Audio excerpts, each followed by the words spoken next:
नमस्कार दोस्तों, स्वागत है आप सभी का एवरग्रीन पाठशाला के यूट्यूब चैनल पर। विश्व भूगोल की सीरीज में अफ्रीका महाद्वीप की आज हमारी अंतिम क्लास होने वाली। इससे पहले वाली क्लासों में अफ्रीका महाद्वीप के लिए हमने पर्वत, पठार, मैदान, मरुस्थल, नदियां, झीलें, इन 6 टॉपिक्स पर बात कंप्लीट कर ली है। आज की क्लास में जलवायु, कृषि, खनिज संसाधन और औद्योगिक प्रदेश पर हम चर्चा करेंगे। एक बार सभी क्लासों का हम मोटा मोटा रिवीजन कर लेते हैं। चलिए शुरू करते हैं रिवीजन। ब्लैक पेन से जिनको मैं बना रहा हूं वो अफ्रीका महाद्वीप के पर्वत है। ये जो पर्वत है, इस पर्वत का नाम है एटलस पर्वत। ठीक है, ये जो पर्वत है, इस पर्वत का नाम है लोमा पर्वत। नीचे साउथ अफ्रीका में लेसोता और स्वाजीलैंड में जो ये पर्वत है, इसका नाम है ड्रेकन्सबर्ग। ये तंजानिया है। तंजानिया में एक पर्वत है जिसका नाम है किलिमंजारो। इसके ऊपर केन्या, केन्या में पर्वत का नाम माउंट केन्या। और रुवेनजोरी पर्वत है डेमोक्रेटिक रिपब्लिक ऑफ कांगो में। किलिमंजारो पर्वत अफ्रीका महाद्वीप का सबसे ऊंचा शिखर है। ये हो गए पर्वत। अब हम बात करते हैं पठारों की। पठारों को हम रेड पेन से बनाते हैं। ये जो पठारी भाग है इसे बोलते हैं गिन्नी उच्च भूमि। इसमें लोमा पर्वत भी आता है और एक पठार और आता है फाउटा जालोन का पठार, जहां से नाइजर नदी का उद्गम होता है। ये जो देश है ये नाइजर है, इसके नीचे नाइजीरिया देश है। इन दोनों में जोस के पठार का विस्तार है। फिर डेमोक्रेटिक रिपब्लिक ऑफ कांगो और जाम्बिया में कतंगा के पठार का विस्तार है। अंगोला में बी का पठार है। साउथ अफ्रीका में व्रत कारू के पठार का विस्तार है। ये जो अफ्रीका का ये वाला तटीय भाग है, यहां पर एक पठारी प्रदेश है जिसका नाम है पूर्वी अफ्रीकन पठार, जो कि अफ्रीका महाद्वीप का सबसे बड़ा पठारी प्रदेश है। यहां पर इथोपिया वाले भाग में इथोपियन उच्च भूमि पड़ती है, जिसे अबीसिनियन पठार के नाम से भी जानते हैं। अब हम बात करते हैं मैदान और मरुस्थलों की। एक बार हम मैप यहीं पर देख लेते हैं, मैप भी नहीं बनाते हैं। सबसे पहले मैदान देखते हैं। मैदान को हम ग्रीन से बनाएंगे। ये जो भाग है ये 0 डिग्री विषुवत रेखा है। इसके ऊपर और नीचे की साइड में ये जिनसे मैं ग्रीन क्रॉस मार्क बना रहा हूं, इस वाले क्षेत्र में उष्णकटिबंधीय घास के मैदान सवाना का विस्तार है। ये आपको याद रखना है। ठीक है, नीचे साउथ अफ्रीका में जो ग्रीन डॉट बना रहा हूं वहां पर वेल्ड्स घास के मैदान का विस्तार है, जो शीतोष्ण कटिबंधीय घास के मैदान है। इसके बाद मरुस्थल को देखें तो मरुस्थल में रेड पेन से बना रहा हूं। ये जो ऊपर वाला भाग है, ये वाला भाग जिसमें मैं ये डैश डैश डैश के निशान से बना रहा हूं, ये मरुस्थल है। इस मरुस्थल का नाम है सहारा मरुस्थल, जो कि 11 देशों में विस्तार है। नीचे ये तटीय क्षेत्र में एक मरुस्थल है जिसका नाम है नामीब मरुस्थल। और यहीं पर एक साउथ अफ्रीका बोत्सवाना में एक मरुस्थलीय क्षेत्र पड़ता है जिसका नाम है कालाहारी मरुस्थल। ये मरुस्थलीय क्षेत्र है। अब देखते हैं, ब्लैक पेन से मैं 2 क्षेत्र बनाऊंगा, उनको याद रखना है। सवाना घास के मैदान के उत्तर में और सहारा मरुस्थल के दक्षिण में एक क्षेत्र पाया जाता है जिसे मैं बड़े क्रॉस मार्क से बना रहा हूं। यह क्षेत्र कहलाता है साहेल क्षेत्र। यह सहारा और सवाना का संक्रमण क्षेत्र है। इसी तरह से पूर्वी तटीय भाग पर एक ऐसा तट पाया जाता है जिसका नाम स्वाहिली तट है। ये रेतीला तट है। एक नाम हमने और पढ़ा था सेरेगेटी के मैदान। यहां तंजानिया देश है और यहां पर जो सवाना घास के मैदान पाए जाते हैं वो सेरेगेटी के मैदान कहलाते हैं। ये आपको सारी चीजें याद रखनी थी। ये मैदान हो गए। अब हम नदियों की बात करते हैं। नदियों को हम मैप पे डिनोट करने की कोशिश करते हैं। मैप हम खुद बनाते हैं। जब हम मैप खुद बनाएंगे तो चीजें बहुत अच्छे से क्लियर होती हुई चली जाएंगी। ऐसा नहीं है कि चीजें बिल्कुल क्लियर बने, आप इसी पे समझ लीजिए, मैप की बाद में बात करेंगे। समझे, यहां पर एक नदी आती है विक्टोरिया झील से निकलती हुई, व्हाइट नील। इधर से ताना झील से निकल के आएगी ब्लू नील। और ये ऐसे आगे जाकर भूमध्य सागर में एक नदी गिरती है, उसका नाम है नील नदी। ठीक है, यहाँ फाउटा जालोन का हमने पठार देखा। यहां से एक नदी गिरती है और जो यहाँ गिन्नी की खाड़ी में जाकर गिर जाती है, इसका नाम है नाइजर नदी। फिर यहाँ कतंगा का पठार देखा। इस पठार से एक नदी ऐसे निकलेगी और ये कर भूमध्य रेखा को 2 बार काट के अटलांटिक महासागर में चली जाएगी। इस नदी का नाम है कांगो जायरे नदी। यहीं से एक और नदी निकलेगी जो जाकर हिंद महासागर में अपना जल विसर्जित करती है। इस नदी का नाम है जाम्बेजी नदी। यहां से लिम्पोपो नदी निकलेगी और ये अपना मकर रेखा को 2 बार काटकर अपना जल हिंद महासागर में विसर्जित करेगी। ये लिम्पोपो नदी है। और यहां एक नदी है कालाहारी मरुस्थल में जिसे ओका वांगो नदी कहते हैं। इसे कालाहारी का रतन भी कहा जाता है। ये बातें आपको याद रखनी है। ये नदियां हमने देखी थी। अब हम चलते हैं झीलों पे। झीलों की बात करें तो यहां एक भ्रंश है। ये भ्रंश का निर्माण ऐसे, ठीक है, इस भ्रंश में यहां पर एक झील पड़ेगी, इसका नाम है विक्टोरिया, और यहां एक झील पड़ेगी, इसका नाम है ताना। दो झील तो ये हैं। अफ्रीकन महान झीलों में 7 झीलें आती हैं, जिसमें से 2 झील तो ये हैं। 5 झीलें वो हैं जो अफ्रीकन भ्रंश घाटी में स्थित है। यहां पर अल्बर्ट झील है, फिर एडवर्ड झील है, फिर कीवू झील है, फिर टंगनिका झील है, और फिर मालावी झील है। ये 5 झीलें पड़ती हैं अफ्रीकन महान भ्रंश घाटी में, ठीक है। और 2 झीलें विक्टोरिया और ताना, इन 7 झीलों को मिलाकर जिस झील का नाम बनता है उसे अफ्रीकन महान झीलें कहा जाता है, ठीक है। यहाँ एक झील का निर्माण होता है जिसे चाड झील के नाम जाना जाता है। टंगनिका झील की विशेषता यह है कि ये दुनिया की सबसे लंबी झील है। विक्टोरिया झील क्षेत्रफल की दृष्टि से दुनिया की तीसरी सबसे बड़ी झील है और दूसरी सबसे बड़ी मीठे पानी की झील है, ठीक है। सबसे बड़ी झील दुनिया की कैस्पियन सागर है। ये चीज आपको याद रखनी है। ये चीजें शायद आपको क्लियर हो गई होंगी। अब हम आगे चलते हैं। हमने सारी चीजों का रिवीजन कर लिया। आज हम पढ़ेंगे, सबसे पहले पढ़ेंगे हम जलवायु प्रदेश। जलवायु प्रदेश के लिए हम एक मैप बना लेते हैं। मैप बनाने से चीजें ये होती हैं कि हमें बहुत अच्छे से समझ में आ जाती हैं, और आप लोग भी मेरे साथ साथ मैप बनाने की कोशिश करें। अफ्रीका महाद्वीप कुछ इस प्रकार का दिखता है। मैप सही बने ये जरूरी नहीं है, लेकिन मैप के अनुसार आपको चीजें याद रहें ये जरूरी है। मैप कैसा बन रहा है उस पर ज्यादा ध्यान देने से अच्छा है मैप पर चीजें आपको याद रखनी है। हमने देखा था कि इस वाले क्षेत्र में भूमध्य सागर का विस्तार है। मैं इसको यहां से बना देता हूं, ये भूमध्य सागर का विस्तार। जलवायु प्रदेशों में सबसे पहला जलवायु प्रदेश है भूमध्य सागरीय जलवायु प्रदेश।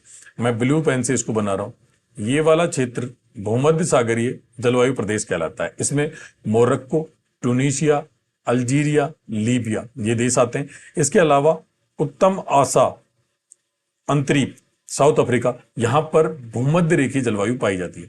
इसको आप बना लें, साथ साथ इसको आप बनाते हुए चलें ताकि चीजें अच्छी से हमें याद होते हुए चली जाएं, ठीक है।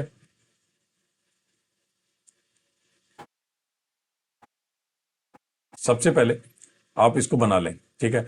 मैं बना रहा हूं। मैं ये वाला जो क्षेत्र है जिसमें हम ऐसे निशान बना रहे हैं, ये क्षेत्र कहलाता है भूमध्य सागरीय जलवायु, ठीक है। भूमध्य सागरीय जलवायु, इसको आपको याद रखना है। यहां पर शीतकाल में वर्षा होती है, ये आपको याद रखना है। भूमध्य सागरीय जलवायु प्रदेश है। इसके बाद हम चलते हैं, अब हम लेते हैं ग्रीन पेन। यहां से गुजर रही है विषुवत रेखा। अब सारे जो जलवायु प्रदेश हैं उसको हम विषुवत रेखा से डिनोट करें। इस विषुवत रेखा के 10 डिग्री उत्तरी अक्षांश और 10 डिग्री दक्षिणी अक्षांश, इस क्षेत्र में जो जलवायु प्रदेश पाया जाता है, जिसको मैं क्रॉस से डिनोट कर रहा हूं, यह जलवायु प्रदेश है भूमध्य रेखीय जलवायु प्रदेश या उष्णकटिबंधीय नम जलवायु प्रदेश। यहां पर प्रतिदिन संवहनीय वर्षा होती है, मूसलाधार। प्रतिदिन यहां पर वर्षा प्राप्त होती है। यह है भूमध्य रेखीय जलवायु प्रदेश। ये आपको याद रखना है। सारी चीजें मैप पर समझते चलें, अच्छे से आप लोगों को याद रहेंगे। इसके बाद विषुवत रेखा से 18 से 36 डिग्री उत्तरी और दक्षिणी अक्षांश, मान लेते हैं कि ये 18 डिग्री अक्षांश है, और इसको मान लेते हैं कि ये 36 डिग्री अक्षांश का विस्तार यहाँ। तो इस क्षेत्र के बीच में जो अक्षांश विस्तार है, जिसको मैं रेड पेन से क्रॉस में बना रहा हूं, इस क्षेत्रफल में या इस एरिया में जिस जलवायु प्रदेश का विस्तार है उसे हम कहते हैं उष्ण मरुस्थलीय जलवायु प्रदेश। ये मैं जो बना रहा हूं इस क्षेत्र में, यहां है उष्ण जलवायु प्रदेश, मरुस्थलीय, उष्ण मरुस्थलीय प्रदेश, मरुस्थलीय जलवायु प्रदेश। इसके बाद आगे चलते हैं। अब हमारे पास ये 10 डिग्री अक्षांशीय रेखा थी और ऊपर हो गई 18 डिग्री। ये 10 थी, ये 18 थी। ये याद रखेंगे आप, मैप पे ही हर चीजों को जब सही ढंग से याद कर लेंगे तो बार बार आपको इन चीजों को बनाने की जरूरत नहीं पड़ेगी। अब हम चलते हैं, अब हम ब्लैक पेन से बनाने की कोशिश करते हैं। यहां हम एक रेखा बनाते हैं, ये है 15 डिग्री अक्षांश, ये है 15 डिग्री अक्षांश। दोनों तरफ ये 15 डिग्री अक्षांश ही है, ये आपको याद रखना है। 15 डिग्री अक्षांश से यहां पर पड़ती है एक 20 डिग्री अक्षांशीय रेखा, जिसको मैंने ब्लैक पेन से दोबारा बनाया, ये है 20 डिग्री। इस 15 से 20 के बीच, जिसको मैं साइड ऐसे लाइनों से बना रहा हूं, ये जो रेखा है इसके बीच में जो जलवायु प्रदेश पड़ता है उसे बोलते हैं उष्णकटिबंधीय सवाना जलवायु प्रदेश। यह सवाना जलवायु प्रदेश का भाग। ये बात आपको याद रखनी। अब क्षेत्र बच गया 10 से 15 डिग्री सेंटीग्रेड वाला, सॉरी 10 डिग्री से 15 डिग्री अक्षांशों के बीच वाला। ये जो क्षेत्र है ना, इसको हम येलो पेन से डिनोट कर लेते हैं। ये येलो पेन है, इससे हमने क्रॉस मार्क में इसको डिनोट कर दी। ये कहलाता है संक्रमण प्रदेश। किस किस का संक्रमण प्रदेश होगा ये? उष्ण कटिबंधीय सवाना जलवायु तथा भूमध्य रेखीय जलवायु प्रदेश का ये संक्रमण क्षेत्र है। इसमें जो जलवायु पाई जाती है वो पाई जाती है उष्ण कटिबंधीय आर्द्र जलवायु। यहां भी प्रतिदिन बारिश होती है। अब हमें बच गया ये वाला तट। इस तट को हम बनाते हैं, रेड पेन वहां ऑलरेडी है, ब्लू भी है, तो वहां हम ग्रीन पेन से बना देते हैं। इस तट को आपको याद रखना है। ये एक तट है नेटाल तट। ये साउथ अफ्रीका का नेटाल तट है, जहां पर उपोष्ण आर्द्र जलवायु पाई जाती है। ये जलवायु प्रदेश पाए जाते हैं इसमें अफ्रीका महाद्वीप में। भूमध्य सागरीय जलवायु में शीतकालीन वर्षा होती है, ग्रीष्मकालीन शुष्क रहती है। उष्ण मरुस्थलीय जो जलवायु है इसमें तापमान अधिक रहता है, वर्षा 15 डिग्री सेंटीग्रेड से कम होती है। इसी क्षेत्र में लीबिया एक देश है, जहां पर अल अजीजिया नामक एक स्थान है, जहां पर दुनिया का सर्वाधिक तापमान रिकॉर्ड किया गया था। लेकिन 2012 में इस तापमान को गलत साबित कर दिया कि वो तापमान गलत नापा गया था। वर्तमान में जो सर्वाधिक तापमान माना जाता है वो मृत घाटी कैलिफोर्निया का माना जाता है, जो कि 56.5 डिग्री सेंटीग्रेड है। ठीक है, इसके बाद अपन आते हैं उष्ण कटिबंधीय सवाना जलवायु। यहां पर भी ग्रीष्म ऋतु बड़ी होती है और वर्षा अधिक प्राप्त होती है। उष्ण कटिबंधीय आर्द्र जलवायु प्रदेश, इसमें प्रतिदिन वर्षा प्राप्त होती है। भूमध्य रेखीय जो जलवायु प्रदेश है, यहां पर वर्षा मूसलाधार वर्षा में प्राप्त होती है और ये कांगो बेसिन में इसका विस्तार पाया जाता है। ठीक है, अब आते हैं उपोष्ण आर्द्र जलवायु। यहां पर वर्ष भर तापमान 20 डिग्री सेंटीग्रेड से बना रहता है और वर्षा भी प्रतिदिन प्राप्त होती है। ये उपोष्ण आर्द्र जलवायु प्रदेश है। इन 6 के 6 जलवायु प्रदेश के बारे में हमने थोड़ी थोड़ी चर्चा कर ली है। अब हम आगे चर्चा शुरू करते हैं। आगे चर्चा में हम देखेंगे कि इनकी हम थ्योरी पढ़ने की कोशिश करते हैं। थ्योरी में देखते हैं अफ्रीका महाद्वीप की जलवायु, भूमध्य सागरीय जलवायु। यह जलवायु भूमध्य सागर के तट पर स्थित देशों मोरक्को, अल्जीरिया, ट्यूनीशिया, लीबिया और दक्षिण अफ्रीका के उत्तम आसा अंतरीप द्वीप में पाई जाती है। हमने कहा बनाया, ये ऊपर वाले जो देश है ना, जहां ये स्लाइड घूम रही है, यहां पर मोरक्को, ट्यूनीशिया, अल्जीरिया है। अब देखो, मोरक्को, ट्यूनीशिया, अल्जीरिया, लीबिया, इस क्षेत्र में जो जलवायु प्रदेश का विस्तार है इसका नाम है भूमध्य सागरीय जलवायु, जिसका मैंने ये बनाया। एक दक्षिण अफ्रीका का आसा अंतरीप, यहां पर शीतकाल में वर्षा होती है और ग्रीष्मकाल शुष्क रहता है। ठीक है, ये आपको याद रखना है, इसमें बाकी ज्यादा चीजें नहीं है। ठीक है, ये पॉइंट आपको क्लियर हो जाना चाहिए उस भूमध्य सागरीय जलवायु वाला। अब हम चलते हैं भूमध्य रेखीय या उष्ण कटिबंधीय नम जलवायु। भूमध्य रेखा, हमें पता है कि अफ्रीका महाद्वीप के बीचों बीच से भूमध्य रेखा गुजर रही है। इसके 10 डिग्री उत्तरी अक्षांश और 10 डिग्री दक्षिणी अक्षांश, इस क्षेत्र के बीच में जो जलवायु प्रदेश पाया जाता है, इस जलवायु प्रदेश का नाम है भूमध्य रेखीय या उष्ण कटिबंधीय नम जलवायु प्रदेश। ठीक है, यहां प्रतिदिन मूसलाधार वर्षा प्राप्त होती है। बिल्कुल समझ में आ रही होगी सारी चीजें, स्टेप टू स्टेप आप समझते चलिए। बहुत अच्छे से चीजें क्लियर करते हुए चल रहे हैं और एकदम क्लास में ही आपको ये याद हो जाएंगे। अब हम चलते हैं उष्ण मरुस्थलीय जलवायु। हमने देखा था ये जो क्षेत्र था इसको हमने कहा था ये विषुवत रेखा है। इस विषुवत रेखा की 10 डिग्री यहां पे और 10 डिग्री यहां पर जो क्षेत्र था, इसके बीच में जो जलवायु प्रदेश था वो भूमध्य रेखीय जलवायु। ठीक है, अब इससे ऊपर चलते हैं हम 18 डिग्री पर। ये 18 डिग्री अक्षांश है, नीचे चलेंगे ये 18 डिग्री अक्षांश।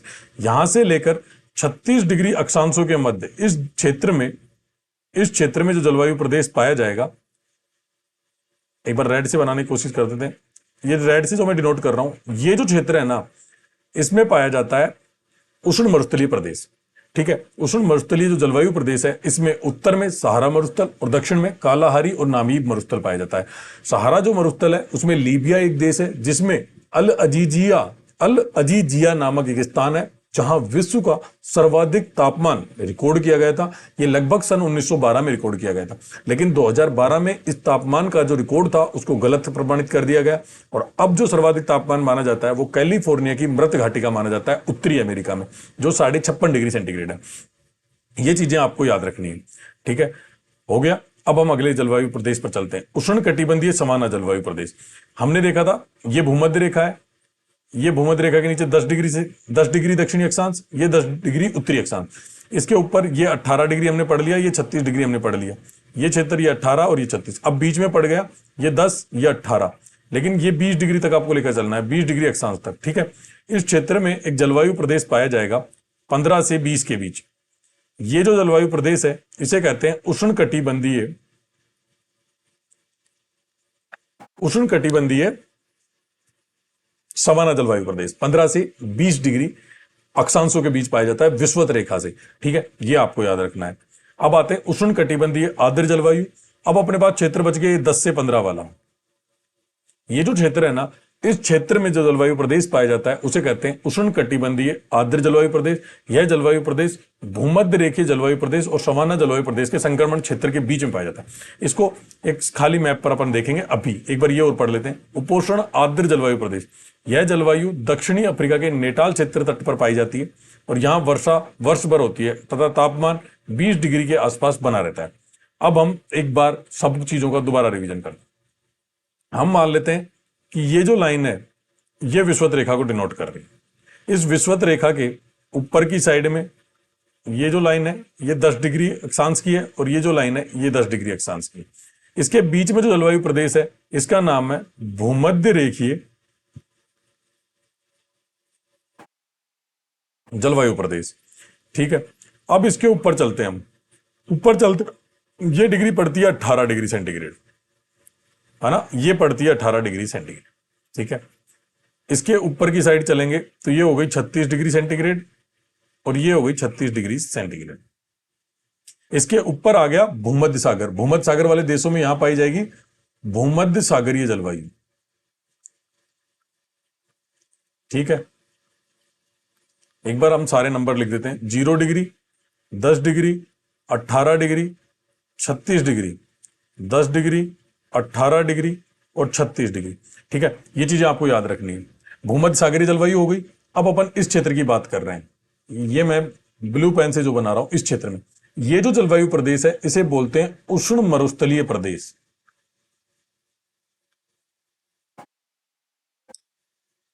ठीक है।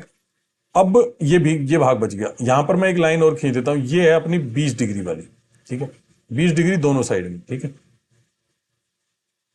20 डिग्री।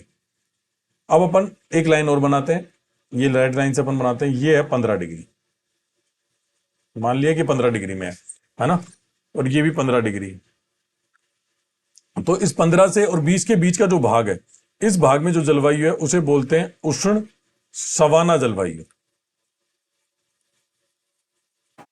और 10 से 15 के जो बीच में है इसे बोलेंगे उष्ण आर्द्र जलवायु। 5 जलवायु क्षेत्र देख लिए, भूमध्य सागरीय जलवायु, उष्ण मरुस्थलीय प्रदेश, उष्ण सवाना जलवायु, उष्ण आर्द्र और भूमध्य रेखीय। अब एक यहां नेटाल क्षेत्र पड़ता है, यहां पर इस पर पाई जाती है उपोष्ण आर्द्र जलवायु। ये चीजें आपको याद रखनी है, ठीक है। मैप पर मैंने क्लियरली आपको सारी चीजें समझा दी हैं। इस मैप को आप स्क्रीनशॉट लेकर भी रख सकते हैं, इसका स्क्रीनशॉट ले लीजिए, इसे आसानी से आप याद कर पाएंगे और बहुत अच्छे से मैंने इन चीजों को डिनोट कर दिया। अब हम देखते हैं 2 स्थानीय पवनें पाई जाती हैं। हमने देखा था कि ये सहारा मरुस्थल का विस्तार है, इससे ऊपर ऊपर जहां मैं बिंदियां बना रहा हूं ना, इस क्षेत्र में सहारा मरुस्थल का विस्तार। अब 2 पवनें चलती हैं यहां पर। एक पवन का नाम है सिराको, जो भूमध्य सागर की तरफ चलती है सहारा मरुस्थल, ऐसे चलती है सिराको। और इसका मिस्र में जो नाम है वो है खमसेन, ठीक है। ये आपको याद रखना है। इसमें और कुछ चीजें आपको याद नहीं रखनी है। गर्म शुष्क पवन है, ठीक है। दूसरी पवन जो चलती है वो चलती है ऐसे, इस पवन का नाम है हरमट्टन। इस पवन को डॉक्टर ऑफ गिनी भी कहा जाता है। क्यों कहा जाता है? क्योंकि ये पवन गर्म और शुष्क है। जब ये पवन नाइजर नदी के डेल्टा के ऊपर से गिनी के तट पर जाती है तो इसकी आर्द्रता को सोख लेती है, जिससे गिनी का जो मौसम है ना वो सुहावना हो जाता है। इसलिए इस पवन को डॉक्टर ऑफ गिनी कहा जाता है, ठीक है। ये भाग, ये 2 ही पवनें हैं, बाकी इनमें कोई चीज इतनी इंपॉर्टेंट है नहीं। अब हम चलते हैं पवनों पर एक बार। स्थानीय पवन, सिराको पवन सहारा मरुस्थल से भूमध्य सागर की ओर चलती है। मिस्र में इसे खमसिन कहते हैं। 2 ही चीजें आपको याद रखनी। दूसरा हरमट्टन सहारा मरुस्थल से गिन्नी की खाड़ी की तरफ चलती है। अभी हमने देखा ये इस साइड में जब चलेगी तो ये भूमध्य सागर जा रही है और यहां पर है गिन्नी की खाड़ी। ये गिन्नी की खाड़ी वाले क्षेत्र में चलती है हरमट्टन, ठीक है। ये आपको याद रखना है। अब आगे चलते हैं। पवन गर्म और शुष्क होती है, परंतु गिन्नी के तट पर पहुंचकर यह आर्द्रता सोख लेती है, जिससे वहां का मौसम सुहावना हो जाता है, इसलिए गिनी का डॉक्टर या डॉक्टर ऑफ गिनी कहा जाता है। अब हम बात करते हैं कृषि की। अफ्रीका जो महाद्वीप है ना, वो कृषि प्रधान अर्थव्यवस्था वाला महाद्वीप है। ठीक है, कृषि प्रधान अर्थव्यवस्था से मामला है कि इनकी जो अर्थव्यवस्था है वो कृषि पर निर्भर है। ठीक है, इस महाद्वीप की जितनी जनसंख्या है ना, उसकी 75% जनसंख्या कृषि से संबंधित कार्यों में लगी हुई है। दो चीजें क्लियर होगी, कृषि प्रधान अर्थव्यवस्था है और कृषि आधारित जनसंख्या यहां रहती है, कृषि पर जो निर्भर है, डिपेंडेंट है, जीवन निर्वाह के लिए कृषि की जाती है। ठीक है, 75% जनसंख्या निवास कृषि पर निर्भर है। अब हम बात करते हैं कि यहाँ प्रमुख फसल कौन सी। इनकी प्रमुख फसल है मक्का। अब इसका प्रमुख कुछ देश दिए हुए हैं, दक्षिण अफ्रीका, लीबिया, अल्जीरिया, नाइजीरिया, इन क्षेत्रों में मक्का अधिक उत्पादित होता है। ऐसा नहीं है, अफ्रीका महाद्वीप की प्रमुख प्रमुख फसल है, इसलिए पूरे अफ्रीका में मक्का तो उत्पादित होता ही है। अब हम कुछ इंपॉर्टेंट बातें करते हैं। यहां एक देश है जिसे मैंने बॉक्स में बंद किया है, इस देश का नाम है आइवरी कोस्ट, और इसको आपको मोस्ट इंपॉर्टेंट लगा लेना है। विश्व का सर्वाधिक जो कोको है, कोको पाउडर जिससे निर्माण होता है, उस कोको का उत्पादन आइवरी कोस्ट से किया जाता है। यह बात आपको गांठ बांध लेनी है, याद कर लेनी है, किसी भी तरीके से करो चाहे। कोको का जो सर्वाधिक उत्पादन है वो आइवरी कोस्ट से होता है। ठीक है, यहां इथोपिया एक देश आता है। इथोपिया में अफ्रीका महाद्वीप का सर्वाधिक कहवा का उत्पादन होता है। दो चीजें हमने पढ़ी, कोको सर्वाधिक उत्पादन आइवरी कोस्ट से होता है और कहवा सर्वाधिक उत्पादन इथोपिया से होता है। सबसे इंपॉर्टेंट पोर्शन आज की क्लास का यही है, इसलिए यहां पर ज्यादा ध्यान दीजिए। कोको आइवरी कोस्ट विश्व का सर्वाधिक और कहवा अफ्रीका का सर्वाधिक इथोपिया से। फिर नीचे केन्या, केन्या में उत्पादित की जाती है चाय। ठीक है, यहां चाय का उत्पादन होता है। चाय उत्पादन में केन्या का जो स्थान है वो विश्व में तीसरा है। पहला चीन, दूसरा भारत और तीसरा उत्पादन जो करता है वो चाय का केन्या करता है। ठीक है, अब तंजानिया में जाएंगे। तंजानिया में दो क्षेत्र आएंगे, पेम्बा और जंजीबार। ये दोनों जो जगह हैं ये लौंग उत्पादन के लिए प्रसिद्ध है। ठीक है, इजिप्ट मिस्र में चलेंगे तो यहां नील नदी के द्वारा एक डेल्टा का निर्माण किया जाता है। यहां कपास का उत्पादन होता है और ये जो कपास है ना, ये अपनी गुणवत्ता के कारण विश्व भर में प्रसिद्ध है। ये कृषि है। इन कृषि को आप फिर देख लो, कोको आइवरी कोस्ट से सर्वाधिक उत्पादन, कहवा इथोपिया से सर्वाधिक उत्पादन, चाय केन्या से, लौंग पेम्बा और जंजीबार से, और कपास मिस्र से। अपनी गुणवत्ता के लिए जानी जाती है। ये चीजें आपको याद रखनी। अब हम पढ़ते हैं। मक्का इस महाद्वीप की प्रमुख फसल है, जिसकी कृषि दक्षिण अफ्रीका, नाइजीरिया, मिस्र, इथोपिया व केन्या में की जाती है। मिस्र में नील नदी के डेल्टा की कपास अपनी गुणवत्ता के लिए विश्व प्रसिद्ध है। केन्या चाय उत्पादन करने वाला अफ्रीका का प्रमुख देश है। चाय उत्पादन में चीन व भारत के बाद केन्या का तीसरा स्थान है। आइवरी कोस्ट विश्व का सर्वाधिक कोको पैदा करने वाला देश है। ठीक है, ये मैंने सब आपको मैप पर समझा दिया है। इथोपिया में कहवा का उत्पादन होता है। ठीक है, तंजानिया में पेम्बा और जंजीबार लौंग उत्पादन के लिए जाने जाते हैं। अब हम बात करते हैं खनिज संसाधन की। कृषि अपनी कंप्लीट हो चुकी है। अब एक मैप बनाते हैं। मैप थोड़ा बड़ा बनाएं, ये नहीं कि सही बने, मैप बड़ा होगा तो इजीली आप उन चीजों को समझ पाएंगे। लगभग कुछ इस तरह की आकृति है अफ्रीका महाद्वीप। ठीक है, अब अपन बात करते हैं, एक बार दोबारा बनाए, थोड़ा सही ढंग से नहीं बना।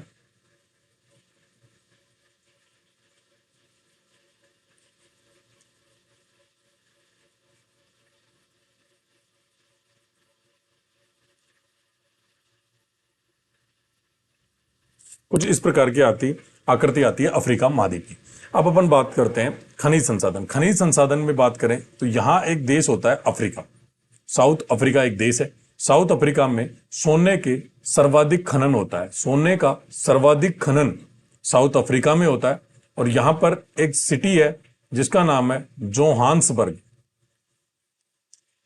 इसे सोने की नगरी कहा जाता है। यह आपको याद रखना है। इसके साथ साथ एक क्षेत्र और आएगा जिसे बोलते हैं विटवाटर्स रैंड खान। ये खान सोने के भंडार के लिए जानी जाती है। ये भी साउथ अफ्रीका में।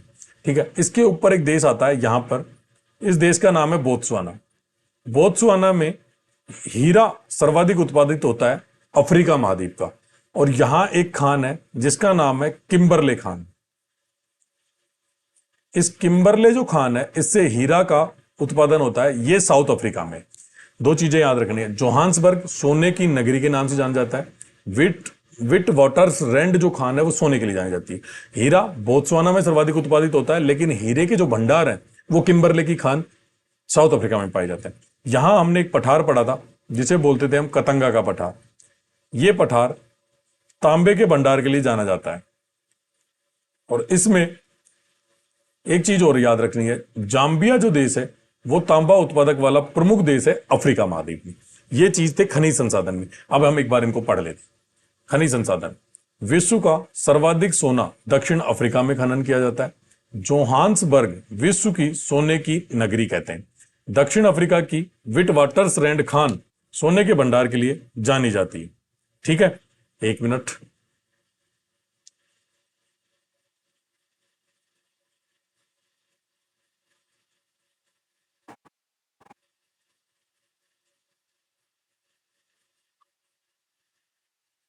ठीक है, अब हम आगे चलते हैं। सोने के भंडार के लिए जानी जाती है, आगे चलेंगे।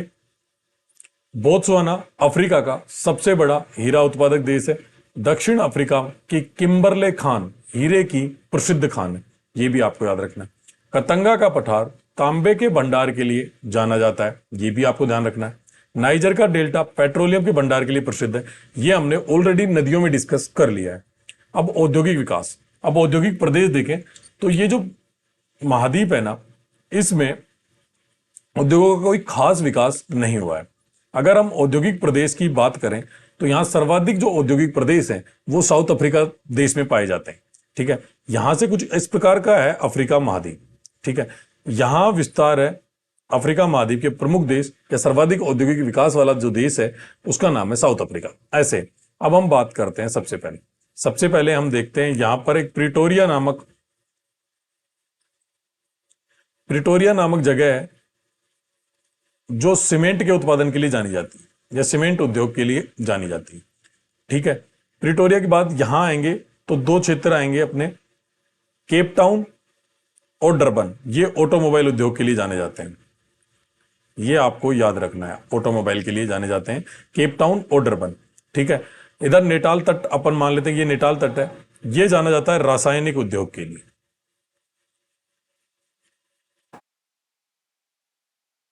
प्रिटोरिया सीमेंट उद्योग, नेटाल रासायनिक उद्योग, और ये अपना डरबन और केप टाउन ऑटोमोबाइल। एक आएगा विरगिंगिंग या विनजिंगिंग, ऐसा कुछ नाम है, वो जाना जाता है लौह इस्पात उद्योग के लिए, वो हम आगे देख लेते हैं। औद्योगिक विकास की दृष्टि से इस महाद्वीप में दक्षिण अफ्रीका सबसे आगे। प्रिटोरिया सीमेंट उद्योग, नेटाल रासायनिक उद्योग, वेरिनिगिंग लौह इस्पात उद्योग, और केप टाउन डरबन ऑटोमोबाइल उद्योग। सबसे इंपॉर्टेंट बात क्या है, इसके औद्योगिक प्रदेश पर हमें ज्यादा ध्यान देने की आवश्यकता नहीं है, क्योंकि यहां से औद्योगिक प्रदेश के क्वेश्चन ना के बराबर पूछे जाते हैं। औद्योगिक प्रदेश यूरोप, उत्तरी अमेरिका और एशिया के ही सबसे ज्यादा महत्वपूर्ण है, वहीं से क्वेश्चन बनने की संभावना सबसे ज्यादा रहती है। आज की क्लास में इतना ही। अफ्रीका महाद्वीप हमारा कंप्लीट हो चुका है। अगली क्लास में हम अंटार्कटिका महाद्वीप पर चर्चा करेंगे। ठीक है, थैंक यू, धन्यवाद। यदि वीडियो पसंद आया हो तो वीडियो को लाइक और शेयर करना ना भूलें और चैनल को सब्सक्राइब जरूर करें। थैंक यू, धन्यवाद। मिलते हैं अगली क्लास में।